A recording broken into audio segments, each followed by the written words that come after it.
સમાચારમાં હવે વાત મહેસાણાની કરીશું કે જ્યાં બહુચરાજીના હાંસલપુર નજીક આગની ઘટના બની। હાંસલપુર નજીક ખુલ્લી જગ્યામાં ભીષણ આગ લાગી ગઈ।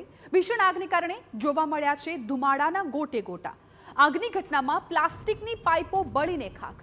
ફાયરની ટીમે ઘટના સ્થળ પર પહોંચી આગ કાબૂમાં લેવાના પ્રયાસો શરૂ કર્યા છે। તો હાંસલપુર નજીક પણ આગનો એક બનાવ બન્યો છે કે જ્યાં આગ અત્યારે વિકરાળ બની ગઈ હતી, પરંતુ આગને કારણે ધુમાડાના ગોટે ગોટા પણ જોવા મળી રહ્યા હતા। ત્યારે સંવાદદાતા મનીષ મિસ્ત્રી આ મામલે વધુ જાણકારી આપવા માટે ફોન લાઈન પર જોડાઈ ગયા છે। મનીષ, અત્યારે શું અપડેટ મળી રહી છે? આગ પર કાબુ મેળવાઈ ગયો છે? કઈ પ્રકારની સ્થિતિ? જી, આગ પર મહદઅંશે કાબુ મેળવવામાં સફળતા મળી રહી છે। ત્યારે સમગ્ર જે ઘટના બનતા મહેસાણા ફાયર બ્રિગેડ પણ ઘટના સ્થળે પહોંચ્યું હતું અને આગને કાબુમાં સંપૂર્ણપણે લેવાની તજવીજ હાલમાં ચાલુ છે। સમગ્ર ઘટના જે છે મહેસાણા બહુચરાજીના હાંસલપુર નજીકની છે કે જ્યાં આગળ ખુલ્લી જગ્યામાં કેટલીક પ્લાસ્ટિકની પાઇપો જે ઢગલો પણ પડ્યો હતો। સમગ્ર જે આગ લાગતા આ પાઇપો બળીને ખાખ થઈ ગઈ હતી।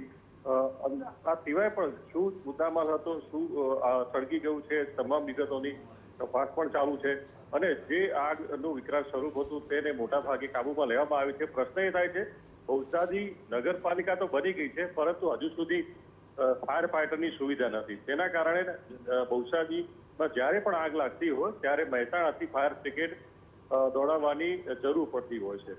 ત્યારે આગ અત્યારે મોટા ભાગે કાબુમાં લેવા ગઈ છે। સંપૂર્ણપણે આગ કાબુમાં લેવાનો હાલ પણ પ્રયત્ન ચાલુ છે। બિલકુલ મનીષ, આભાર સમગ્ર માહિતી બદલ। તો અત્યારે સતત ફાયર વિભાગ છે આગને કાબુમાં લેવાના પ્રયત્નો કરી રહી છે। મહદ અંશે આગ પર કાબુ મેળવાયો છે।